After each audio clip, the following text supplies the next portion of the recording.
Okay, well, welcome everyone to the joint webinar of Shelter Animals Count and the Equine Welfare Data Collective. We're really looking forward to sharing data information with you about our organizations and the importance of national data collection and how you can harness your data for your organization and programming. We'll get started with introducing our panelists. I am Samantha Hill, the Director of Data and Technology at Shelter Animals Count.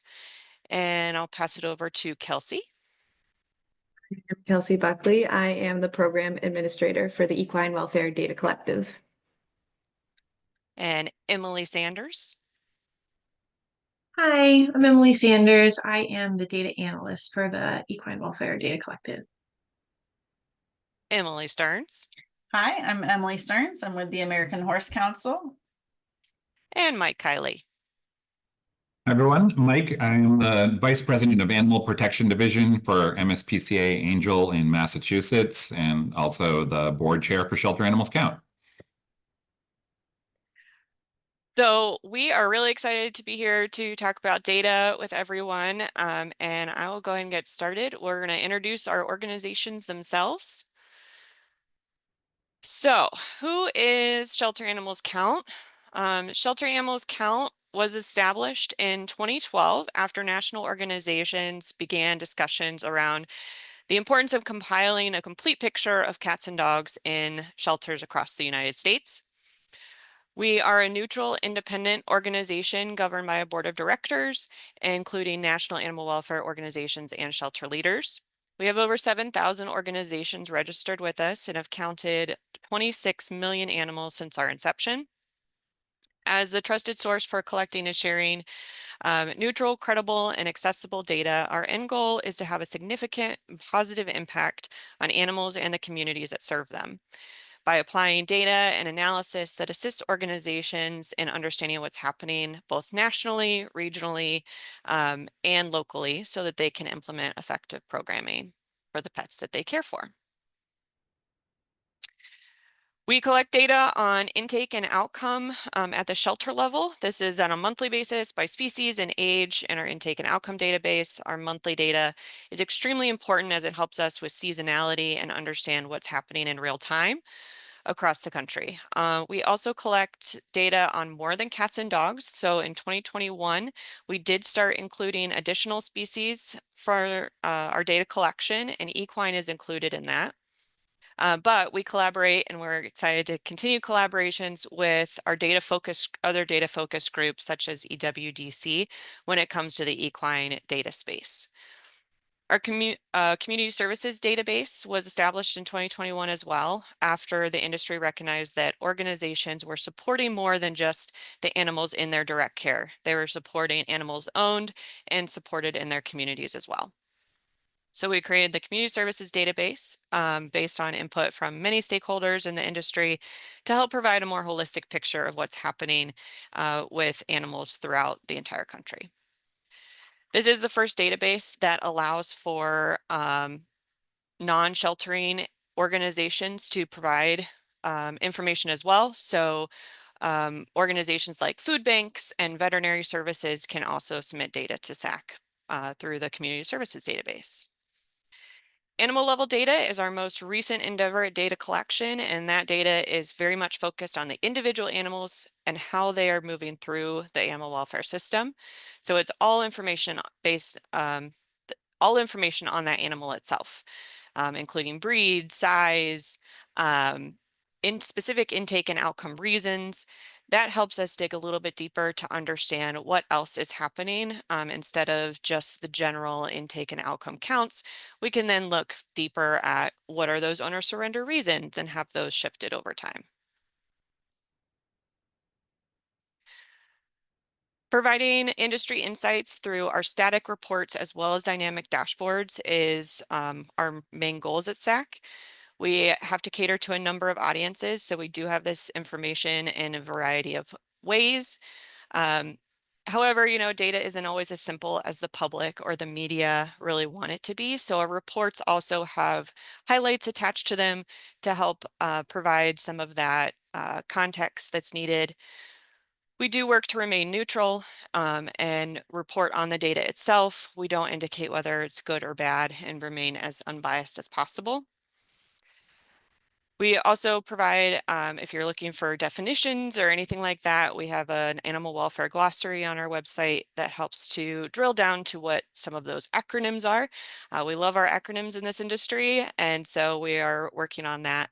And it's a live, very much a living website, so we're always adding to that, and would love to take feedback if you have any. We have downloadable reports and individual organization dashboards as well for those who participate and submit data to us. And I will pass it over to Kelsey. So who is the EWDC? So the Equine Welfare Data Collective was created in 2018 by the United Horse Coalition, a program of the American Horse Council, to address the lack of insight on equine welfare in the United States. We're entirely grant funded, and our goal is to continuously improve equine welfare through the power of data.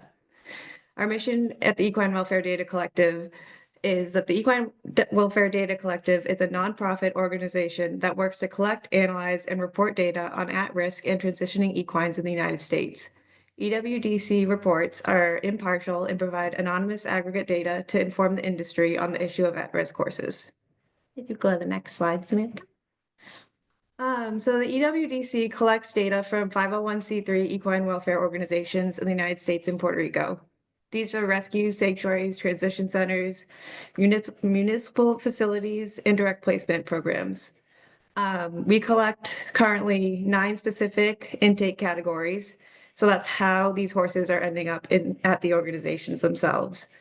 We also collect on 8 outcome categories. So that's how the horses are leaving. So are they adopted? Are they going back to their owners? That sort of information. We also collect data on capacity, foster network usage, and length of stay. We are currently working on our 7th report, and you'll hear more about that later from Emily Sanders. And we are actively in our 3rd year collecting data on assistance or safety net services.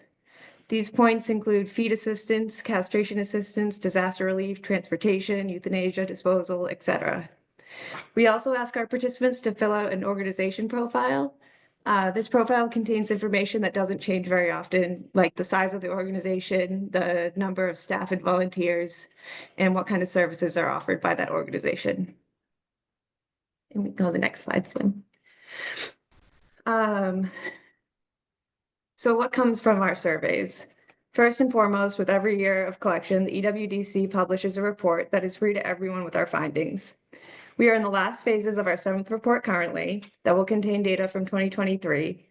The EWDC data collections also help form and continue to help maintain the United Horse Coalition's equine resource database.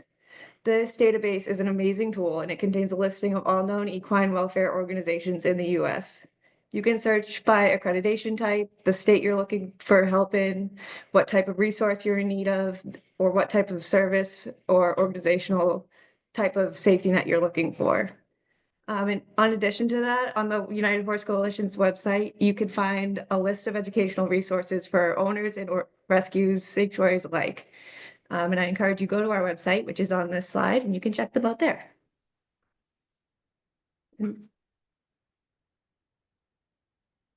So we'll talk a little bit now about the importance of national data collection, because one of the big questions is, why would you submit data to either of our groups? And we have lots of reasons for that. So we'll start out here from a general data perspective. Everyone here and anybody who works in animal welfare is mission driven. We want to have positive impacts on animals. So how do we know that we're meeting our mission? And the main reason that we know that is through data and through understanding what our data is showing in our programming. So day in and day out in the field, and I know, individuals who are working in these organizations, sometimes it can be really challenging to see what progress is really being made as you're, really on the ground. When it comes to data, data helps to bring all of that together, connected to the goals of the organization, and it provides a way for whole teams to really celebrate successes that are happening and understand where programs may need to be changed. In general, data are those all those pieces of information that we collect and glean insights from. It's everywhere and there's a lot of it. We can sort it, we can arrange it in pretty charts and graphs, but really until it's connected to understanding and serving a mission, it can sometimes feel a little bit useless and overwhelming. So this is where data storytelling and making data actionable really comes into play and is one of the goals for both of our organizations to help support that. Data shouldn't be driven by the story you want to tell. Data should be driving the story that you do tell. If you have a narrative, I can guarantee that you can find 1 or 2 data points that support that narrative. But without some context, without the holistic data narrative, it may not be an accurate story. So at Shelter Animals Count, we believe in enabling organizations to really tell their story using the data that they have. So there's a number of reasons why national data collection is vital to the animal welfare industry. National organization, and a lot of these you'll hear, I feel like, overlap between both the EWDC and SAC. National organizations and funders use data to show grant impacts, understanding where in the country more support may be needed. Having data from as many organizations as possible in our data set improves local, state, regional, and national trend accuracy. This can drive where funders are providing support again, and really help identify those spots that may need some additional programming. Our data is also used in media and research regularly so that the public can also see what's going on in the industry. Media cites SAC data, which can support local organizations with their own community outreach. Research, unbiased research, helps to allow national data to understand database programming that's being developed, improved, or implemented. So Sam just covered a lot of kind of individual groups that use this data, and all of that also applies to equine data. And what I'm about to talk about also applies to small animal data. So I'm Emily Stearns with the American Horse Council. The Equine Welfare Data Collective is a program of the United Horse Coalition, which is a program of the American Horse Council. And what we do is work at the federal level to support the horse industry. So we're interfacing with Congress people, with regulatory agencies like USDA, FDA, to try to help everybody understand what the needs of the horse industry are and how we can advocate for programming for that. So working at the federal level, we really use this data to help advocate for the needs, not just of at-risk horses, but the horse industry as a whole. We work to identify funding gaps in how programs are funded and where they need funding. And then it also helps us understand the health of the horse industry as a whole. So next slide, Sam. And when we talk about advocacy, I think everybody kind of springs to mind some of the really prominent bills that end up in the news, but there's a lot of stuff on the back end that's also really important to supporting not just the health of at-risk horses, but the health of the horse industry as a whole. And understanding what's happening in the equine welfare organizations is a really critical point to supporting all horses in the national herd. So where we advocate for horses and for horse health and national herd health is especially within the disaster preparedness program. So this is understanding how we need to get emergency supplies and logistical support to horse owners, trainers, breeders, farm owners, and equine welfare organizations were there to be a national disaster or a disease outbreak. And so it's really important to understand the size of the equine welfare organizations if we need to support them in terms of a national disease outbreak. There's also situations like the livestock forage disaster program, other biosecurity and safety issues. The farm bill is a really big issue we work on. And these are all at the federal level, and we need to have the story of the data happening within the equine welfare organizations to be able to get support they need within these programs. We also help state horse councils, and state horse councils find this data incredibly useful to identify support for community programs. There's also a lot of municipal engagement like Sam pointed out, with animal control officers, police organizations, as well as other local welfare organizations. In terms of funding, we use the findings to kind of build discussions, not just at the federal agency level, but also within industry associations, so breed associations, businesses, and equine welfare organizations and grant funders, to try to network everybody together to identify where funding is happening and where it's not happening. We kind of consider it that we are networking to de-silo these initiatives. So collecting data in the horse welfare circle in general has only really started happening in the last 5 or 6 years or so, or 7 years, I guess, when we started the EWDC in 2018.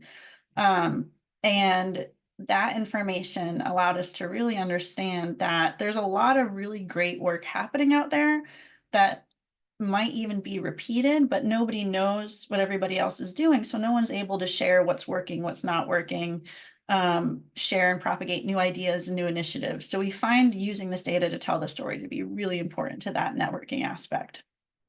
And it also helps us get a pulse on the health of the industry in general. So if we're seeing intakes go up, if we're seeing adoptions go down, if we're seeing some areas are really thriving and some areas a lot more horses are becoming at risk, what does this mean for the industry? What does this mean for industry associations, breed associations, state horse councils in terms of their participation? And how can we support areas that need to be supported?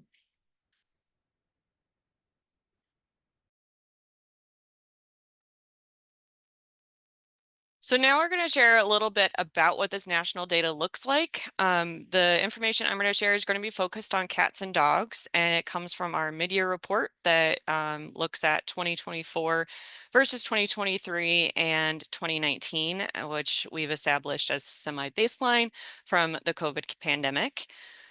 And what you're going to essentially see, and what we find really interesting, is there are a lot of similarities, but also a lot of differences between the small animal dog and cat world and the equine world. And so we're looking forward to sharing some of those differences here. So in our reports, Shelter Animals Count looks at our intake type distribution for cats and dogs. These charts are showing those distributions, which are community intakes. So that means no transfers in. We move those out to prevent double counting of animals that are already had a community intake. So strays make up the highest portion for intakes of dogs and cats, even though that percentage has been decreasing over the last few years since the COVID pandemic. Over half of dogs and cats entering organizations do so by a stray intake. This is then followed by owner surrenders, which makes up about 30% of those community intakes for dogs and cats.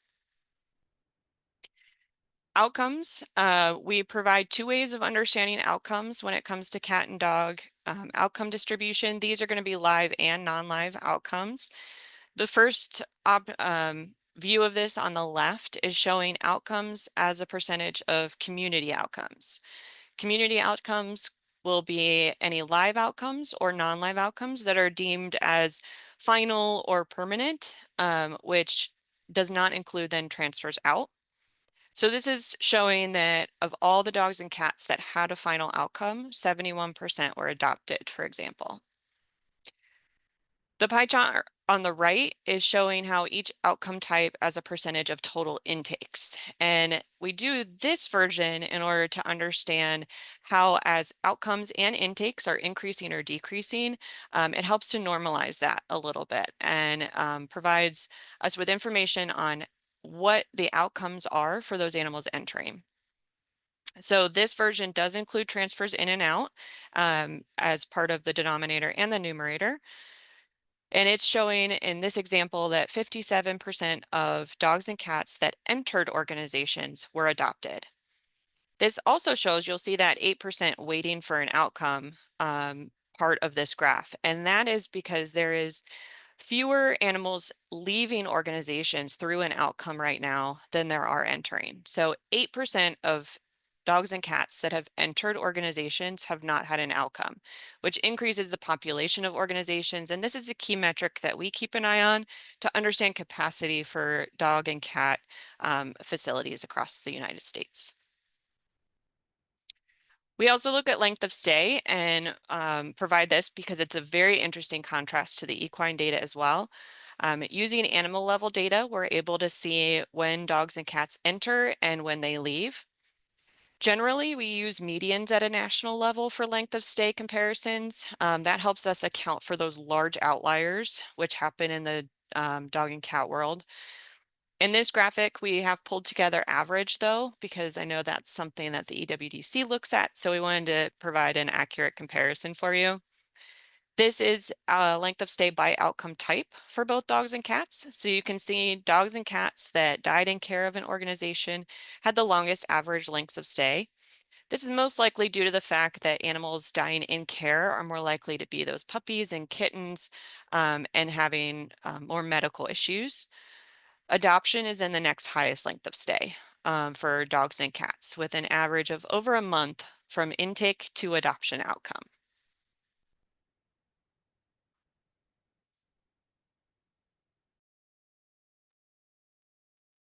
Okay, great. We can take a look at the equine data. So I've pulled a couple of really interesting pieces of analysis that are weren't reflected in the small animal data, and then we'll get to the end where I've got some comparisons there to show how we do kind of differ somewhat significantly within small animals versus the equines.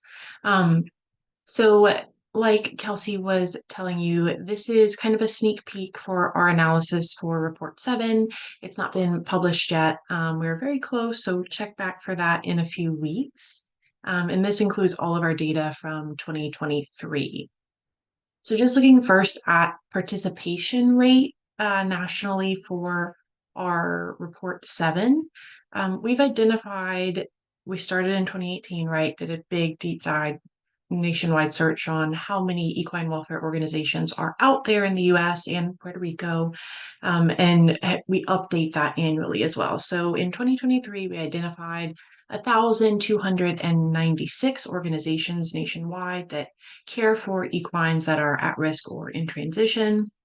And in 2023, we had 286 of those, which is about 22%, actually submit data to us. Now, like Kelsey mentioned, we take both a yearly survey that gets all of the data that we're analyzing here, and we also ask folks to submit an organization profile, kind of like a Facebook profile, but for these organizations that does some of their firmographic data that's more static size and that type of thing.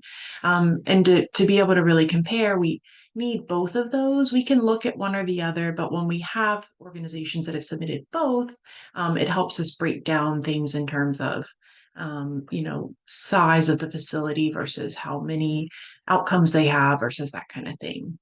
So 286%, that's about 22%. When you look at the number of folks that submitted full data sets for both of those surveys to us, what I'm really, really like to be able to nerd out on the data, it drops down to 196. So that's about 15% of organizations nationwide. I come from the land of human factors data. So when we're in like double digits with human data, we're super thrilled. So I'm not offended at all at the fact that we're hovering at about 15%.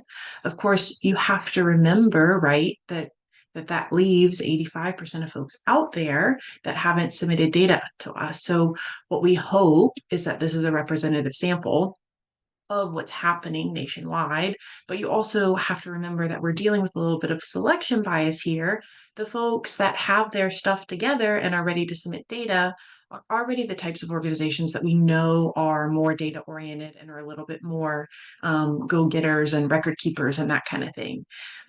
So there could be a lot happening out there that we don't know, and that's why we really, really want you guys to submit all of your stuff to us so that we can help have a more accurate nationwide picture. All right, yeah, we can go on to the next slide.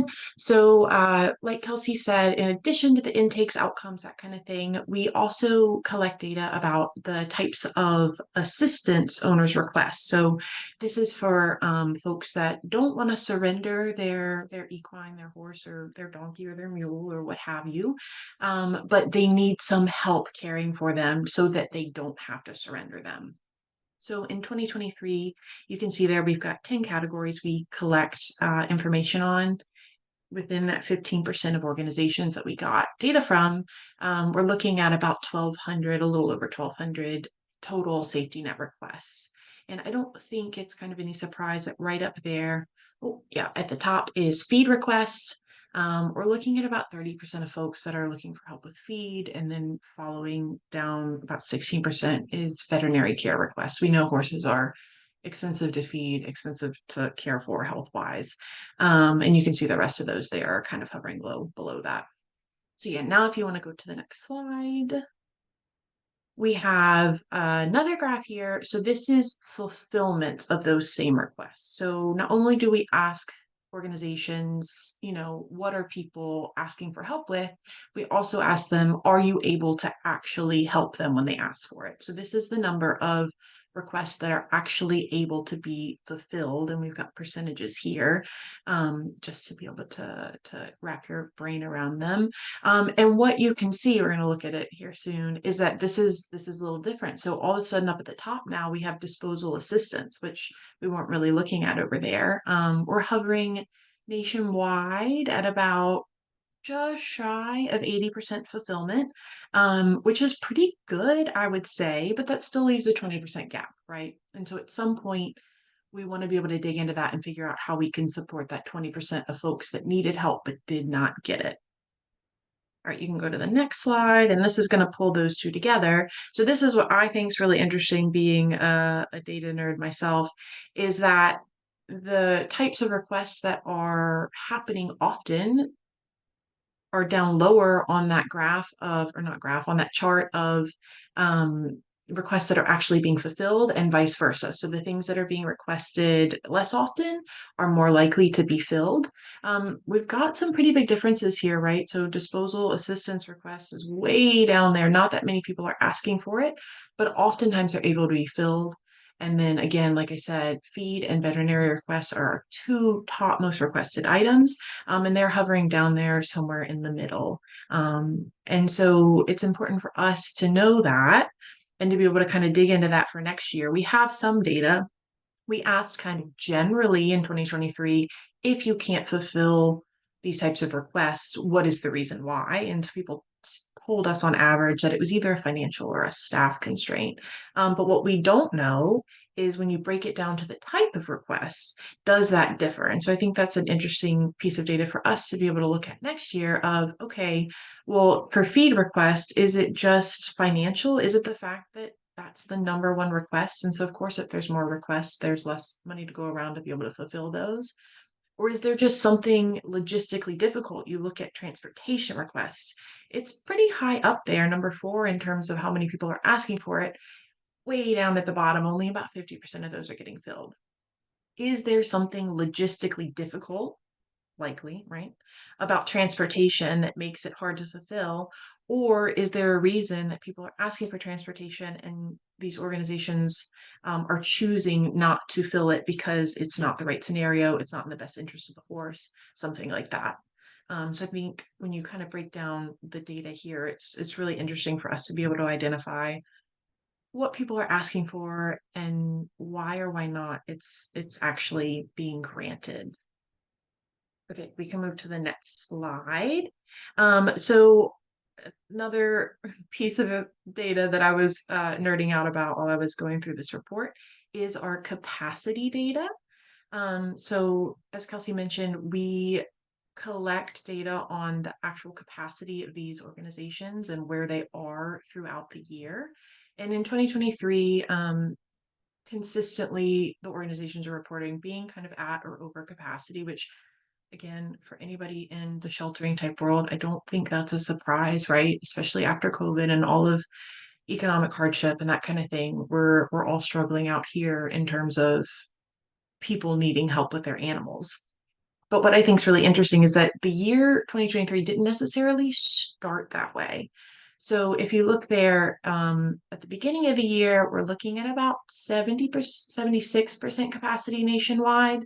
So about 3/4 full. But by the end of the year, that number is jumping up to almost 95%.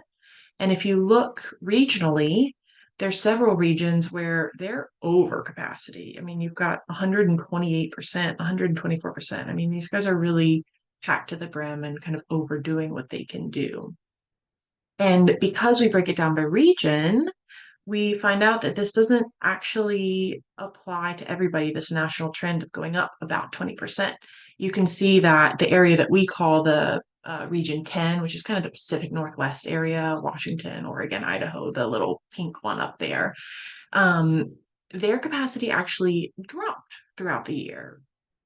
About 9%, right? So that gives us some important information to dig in there and go, hey, are you guys doing something really great that's helping out up here? Is there a reason that fewer animals are getting surrendered? What's going on in Region 10 that they're not kind of struggling the way that these other regions are in terms of just intake after intake after intake?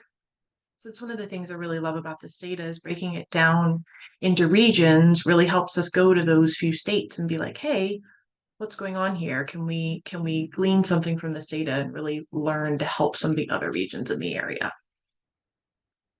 All right, we can go to the last slide. Okay, and so this is where I want to bring in some of the differences between equine and small animal data. So first off the bat, for whatever reason, horse people find it very difficult to keep records. Okay. I don't know, again, if it's a selection bias, horse people just are not data people. I feel like I'm living proof that that's not true. But they find it very difficult to keep records of individual and kind of group data about their organization. From 2023, almost 50% of the organizations that responded to our survey, so they're already, we think, right, more data-minded folks, told us that either they don't know or they don't track length of stay data for equines in their care. So that's a huge gap. That's something that we're really interested in. And it's something that unfortunately people just aren't tracking. And I know we have some tools that I'm sure Kelsey's going to talk about to help make this better next year. But it's just difficult for us to get this data when the records aren't being kept. Another difference, I know all sheltering is expensive, but equines especially, they're expensive, they're logistically difficult.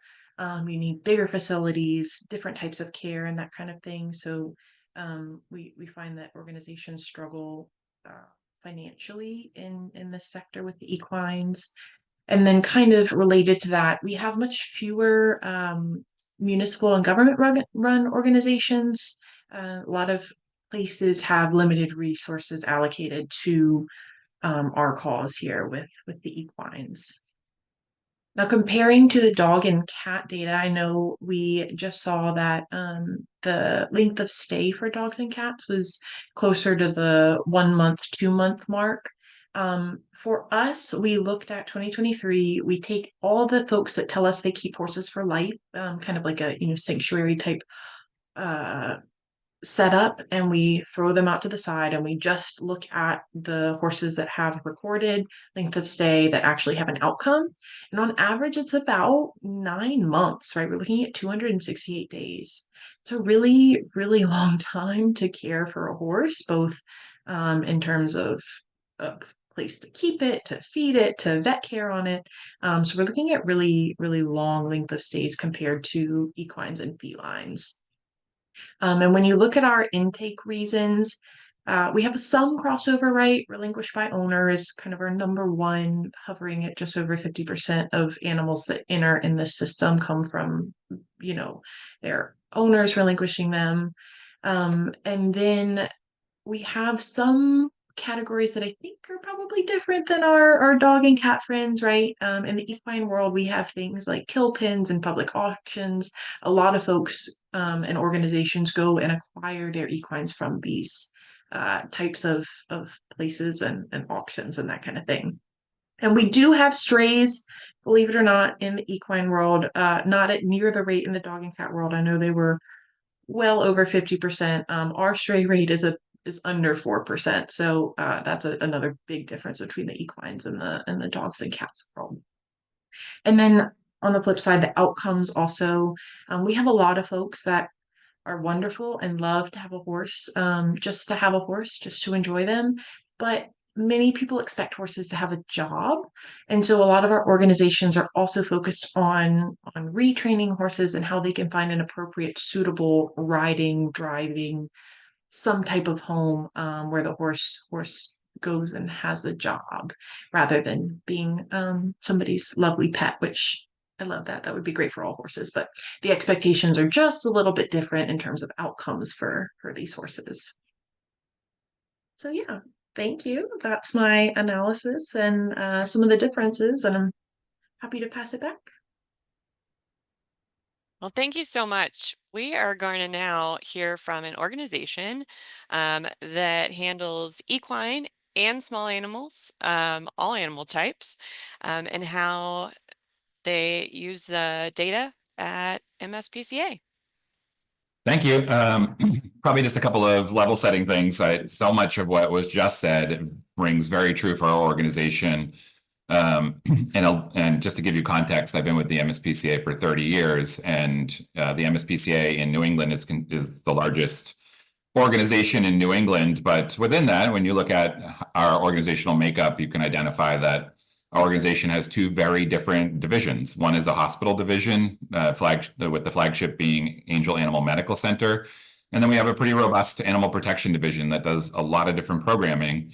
And when we look at it from scale, the hospital division is much larger part of our organization than the animal protection division. And then when we start to look in the animal protection division, we can identify that the equine part of the work that we do is the smaller part of the work that we do. And as a result, there is a lot of people who get that part of that program has been lost in our system and the system size for a long time, as they have not been prioritized the same way as other animals.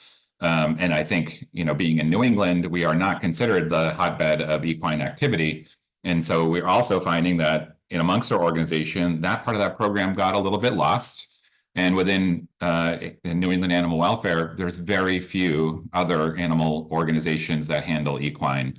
And I think the point I'm trying to make here is that the importance of national data is to really start to connect in and understand the greater work that's being done in the equine world, so that our team in the equine department can start to connect in with other animal welfare organizations doing similar work outside of the region to help gain insights on the trends that are happening, and where they fit in the world and how we're performing within that.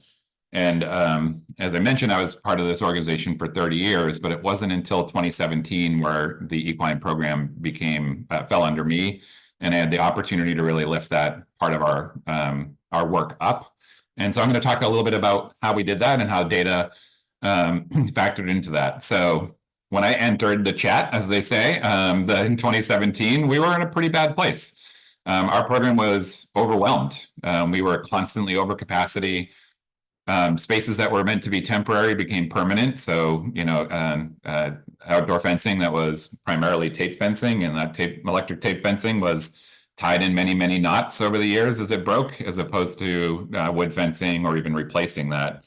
The standard of care dropped because our capacity was so challenged that just trying to get through the day was the reality. But when you have so many animals, it's so hard to stay focused on their individual needs, and many things can get missed. And I should note here that the equine part of the work that we do is a portion of it, but we do handle all different species of farm animals. And so the equine parts can fluctuate, and other populations can fluctuate as a result of the activity that we have. And I would say that given all of those overcapacity issues, the adoption activity ended up becoming the lowest priority. So getting those animals prepared for adoption, getting photos and bios on the website, and getting adoption meets going became the hardest part to do, because you were stuck in the daily care. And so animals were not moving from our property, only challenging that capacity issue more. And as a result, euthanasia was the strategy to balance our population. One of the main ways that we receive animals, farm animals in, is through our law enforcement activity. We have law enforcement agents throughout Massachusetts that work for the MSPCA that are specially authorized to investigate neglect and cruelty. And so when equine and farm animals are part of that, they could only come to Nevins Farm. And so what the reality was is when we were over capacity for horses and a case of horses needed to come in, the only choice that we had was euthanizing the ones that were the least adoptable, even if they were ultimately adoptable, to make room for those new intakes. Foster program was poorly managed. Those animals were moved into foster, but because the bandwidth was so stretched, how to get them back and how to make sure they're accounted for became a distant issue. The volunteer program was also chaos, and facility maintenance was deferred, and our operating budget was maxed. And you saw challenges with that trying to be adjusted to by volunteers and staff shifting to selling used tack as a way to kind of catch up on our budget deficits rather than focusing our energies around the animal care needs, and ultimately led to a pretty significant staff and volunteer stress point. So pretty bad place to be. So when we started looking at how do we tackle these issues, you can go to the next slide. We needed to look at some data, and the challenge that we really had was the data was really sketchy. It resonated for me what was said before about that we're not always data driven in the equine world, and part of that is because many of the animal databases are not catered to equine, and so we chose an animal database that was catered to cats and dogs because that is the majority of the animals we were caring for.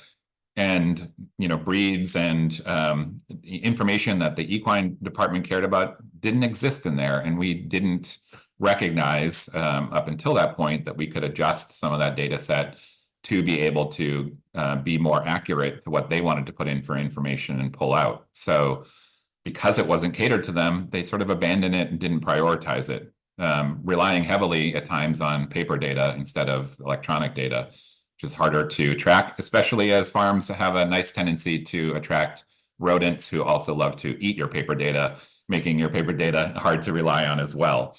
So it was limited us to make fully informed choices in a way that we often did with cats and dogs. But we could still see some data trends.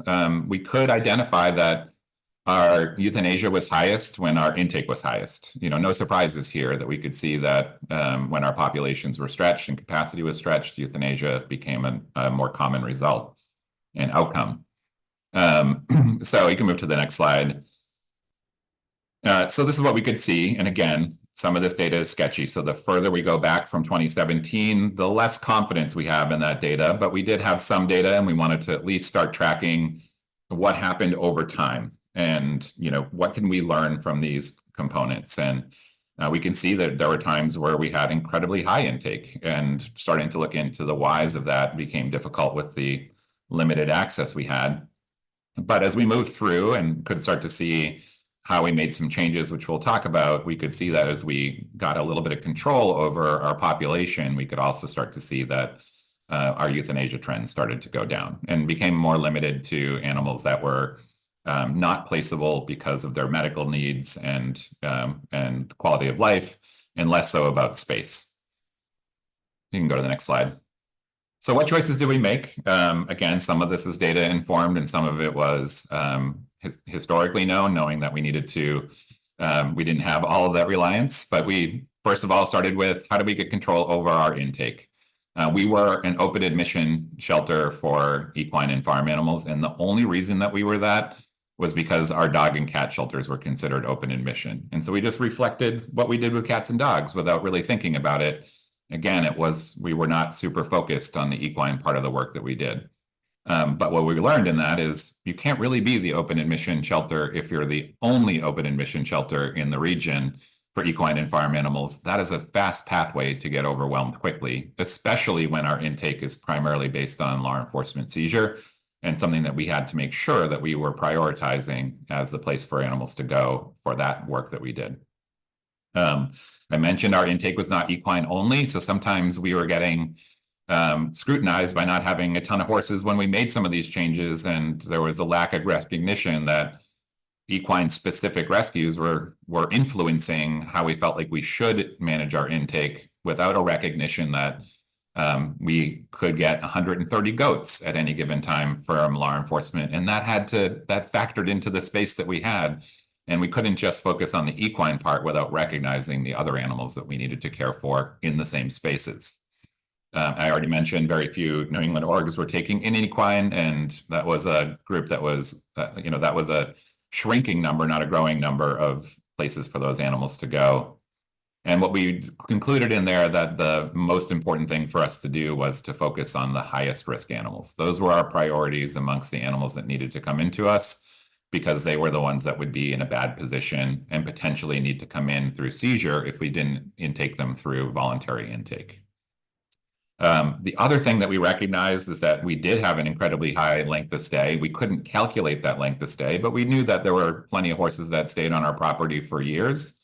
Many of those were companion horses. They were identified as not valuable for adoption and therefore weren't prioritized by our staff. And there was always this feeling of nobody wants them, plus maybe we can try to get them to a place where they're more valuable, as we were thinking of the equine industry brain more than we were thinking of the animal welfare brain. And so they just sort of stayed on the property. And, again, until we made tough decisions for euthanasia when capacity was really pushed.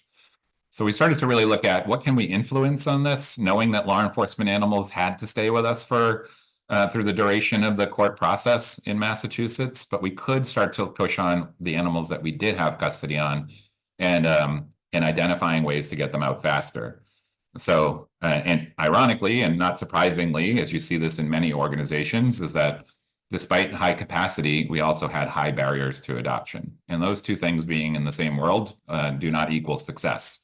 So we really shifted our adoption philosophy to be in line with the way that we approached adoptions with the rest of the species in our organization. We're really good at low barrier adoptions. We feel very confident in how we can match people with animals and be successful with that without requiring extensive steps to confirm that. And we went a little bit further, which was a little bit surprising to the equine world. We also implemented fee-waived events to be able to challenge ourselves to see, are these horses able to be moved using techniques that we know are tried and true in animal welfare? And they worked. Those companion horses that nobody thought would be adoptable was the very first thing we focused on. We did a fee-waived adoption event for companion horses, and people showed up, and they adopted, and they were great adopters, which then informed our staff that this is something that we can reduce and feel comfortable reducing. And those animals that we believed were not adoptable prior were more adoptable once we had that experience. I will soapbox that about for 20 minutes, so I'm going to move on for a time. But we also added in outreach support. That was an area that we were focusing on in cats and dogs, and why not provide the support that was illustrated before with feed support, medical support, euthanasia and disposal support. Those are the areas that we knew were also generating issues with law enforcement activity. And so extending to an outreach program also helped make sure that we weren't only giving the choice that if something was going wrong, the animals needed to come in. We would be able to see if we could support them where they were. We also merged our teams. We recognized that on that same property at Nevins Farm, we have a large cat and dog shelter, and we also had the equine program, but they worked totally differently. And we recognized there were a lot of techniques we could learn from each other, and that we had opposing busy seasons. So it was always weird that our cat and dog shelter would be super busy in the summer, and the barn staff were kind of not having a lot to do and working on projects, and the reverse was true. So merging those allowed us to use our full team to be able to address the spikes in population and activity. We hired for different skills, as I mentioned. So much of what we ended up with was that with equine being not focused on by our organization, there was just this belief that they were different and needed to be treated differently, and they needed different people. So we were bringing in people that had equine industry and equine handling skills, but didn't have the animal welfare brain part. And what we shifted to was, we are animal welfare based. We own and occupy a space in the equine world that's different than the industry that many people were coming from and being employed from. And that when we did make that subtle shift to animal welfare people who really loved and had experience with horses, we found that we were getting the right results from how we operate our program. And we also addressed the foster and volunteer programs to get to a better place. We can move to the next slide. And so what are the data that we're now using and trying to shift to be able to measure our success? Identifying capacity for care, again, looking at it not just through the lens of the equine animals that were coming in, but looking at all of the animals that needed to share spaces when we were taking them in, and recognizing what our capacity was that we could maintain with the staff that we have and volunteer support that we have to be able to give good quality care, and to be able to provide what we needed to provide for those animals. Length of stay was something that we also wanted to focus on, as it was important for us that we were getting good at getting animals out into adoptive homes faster than we were before, with a recognition that we had a lot of long stay animals as a result of court cases that we could not have custody of. And we really look at that from, at times, the length of custody to the length to an outcome, as opposed to just the intake part of it. And also the length of time from seizure to gaining that custody. We made some adjustments on how we handle court cases to be able to get custody earlier, and prioritize that so that we could be more nimble and more available for more animals that needed to come into us as a result of law enforcement activity. And we can see over time that we can measure that we went from an average of almost 2 years in care for some of those law enforcement horses to under 6 months at this point. So we are seeing great success. We do, of course, look at live release rate, because we want to certainly have as many positive outcomes for the animals as we can, recognizing that animals that come through a law enforcement seizure may be in a position that they're not able to be rehomed, as they are maybe too permanently impacted by the neglect that they suffered before.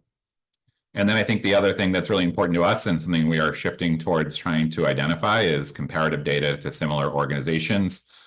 Working with the groups that you see here to really be able to recognize what's out there regionally, and how do we compare to similar sized organizations, and organizations that have a similar intake type as us, with law enforcement being focused on that. That does, as we start to connect in with those organizations, it's better and easier for us to share ideas that are really relevant to our program and make adaptations, and be able to have our equine programs just have a way to connect in with others doing similar work, so that we can learn from one another. So that's my spotlight. I will stop talking, as I will take up all of the time if I don't. Thank you so much, Mike. This is really helpful just to understand how organizations are using data, and specifically when it comes to equine and dog and cat data. So we want to end in the webinar, and we will probably have a couple minutes for questions if there are any. Feel free to start putting those in the chat. We'll try and tackle them as we can. But we really want to share with you, how can you help our national data sets become better? So how can you be a contributor? When it comes to shelter animals count, we do collect data on all species for shelters and rescues across the country. You can submit your data. We have a portal that allows you to submit data on a monthly level. We have this data coming into us in 3 different ways. So if you do have a shelter management software, we have APIs, which are automatic data transfers coming to us from shelter softwares of Animals First, Animal Shelter Manager, Pet Point, Shelter Love, and Shelter Buddy will be coming soon. So if you use any of those and have any questions about the API, if you are using them in the equine world as well, and any questions about those APIs, please let us know. You can also upload data through a CSV file on a monthly basis, and we have manual entry if you don't have any kind of software, or if those CSV files are not available in your software. If you have any questions about submitting data to Shelter Animals Count, we are happy to take questions about those as well. If you contributing to Shelter Animals Count, here's just a list of things that we offer to those who do provide data to us. And I won't go into too much detail, but there's funding available. We provide dashboards so that you can understand your data, and media and marketing support as well.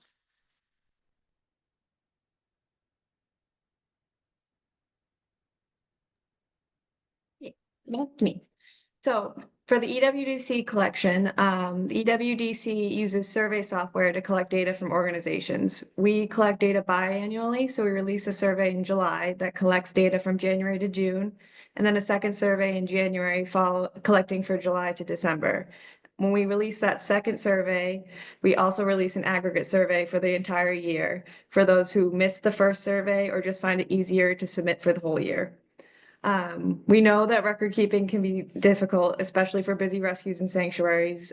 We created an Excel sheet that coordinates with the data points that we ask on our survey. Like Emily said, almost half of the organizations who contributed to us say that they either keep paper records or they don't keep records at all. So we made this Excel, and you can find it on our website on the same page where you find the submit data button. So that's the unitedhorsecoalition.org/submit data.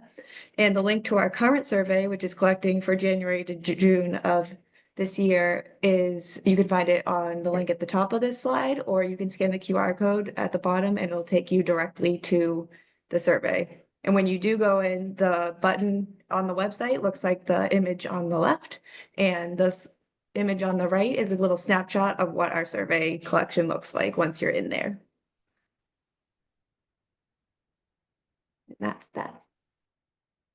In a final note comment, we are really excited to be partnering with the EWDC on a coalition as well. So if you are a shelter or rescue that has dog, cat, and equine data and other animal data, and you already submit to Shelter Animals Count, or you're interested in submitting, you can submit to us. That data then gets pushed over to the Equine Welfare Data Collective, so they have better access to those monthly reports and the annual reports as well. This coalition builder really helps to connect organizations, provide those stronger local, state, and regional national insights. So any questions on that coalition to help decrease, some of the pressure to submit data in multiple places, we are more than happy to answer those. And it looks like we only have a couple minutes left. So if anybody does have any questions, again, feel free to enter them in there in the chat. For anybody here on this call, we're happy to answer those. We will also, I'll just put up the slide here for our general contact information, and we will send that out to everybody who's on the call as well if you have any questions. I think there are questions in the Q&A, Samantha. Oh, good. I think there might all be for me though, if I see them. So I can try to nail them off really quickly, which is, with just a minute left, what is our equine capacity currently? There is a little bit of flex within that depending on how they group. So I think we would generally say that we are most comfortable in the low teens on a regular basis, but can flex up into the mid-20s depending on the groupings, and then using sort of emergency spaces that we have in place. So that's kind of, our capacity. The return rate of horses, return rate gets sort of clunky because not everybody agrees on what a return is and how much time. We define it within generally within 30 days of coming back. And when we do look at it in a couple of different ways with horses, we have a very low return rate. And we can also, when animals aren't able to stay in their homes, we work hard to help them rehome without having to come back into care. So generally speaking, it's under 5%. The last time I looked at that. Return rate also, just as a soapbox note here, it sometimes gets super distracting about whether we're performing well on our adoption program, and that's not something I subscribe to. And then for capacity for care, super fast, we are kind of adapting the capacity for care calculators that exist for cat and dog world and adapting them to equine, but it's really looking at the average number of animals we have in care, how many staff hours they're required for care on a daily basis, and kind of using that to identify with the staff that we have, how many animals can we care for effectively at one time, recognizing that we have some ways to flex that up with the merged staffing that we mentioned, as well as our volunteer program, and then resources from other departments within the organization when we cannot stay at the capacity that we're most comfortable at. So our law enforcement department, for example, will come in and help with the daily care after a large seizure of horses, which we're experiencing now with 12 horses coming in from seizure on 2 different cases. So speed rounded that one, but happy to email me if you'd like for more details. And real quick, I was going to answer Laurie's question about the EWDC coalition. So yes, obviously that there are certain data points that SAC doesn't collect that we would, but we would just follow up with you to get those from you after the fact, but that would still count as your submission to us.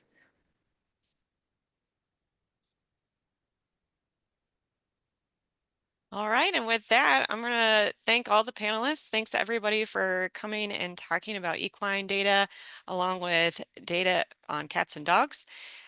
If there are any other questions, feel free to reach out to any of us, and we will be putting up this recording as well. So if you missed anything, we'll have it up. Thank you all so much, and have a wonderful day.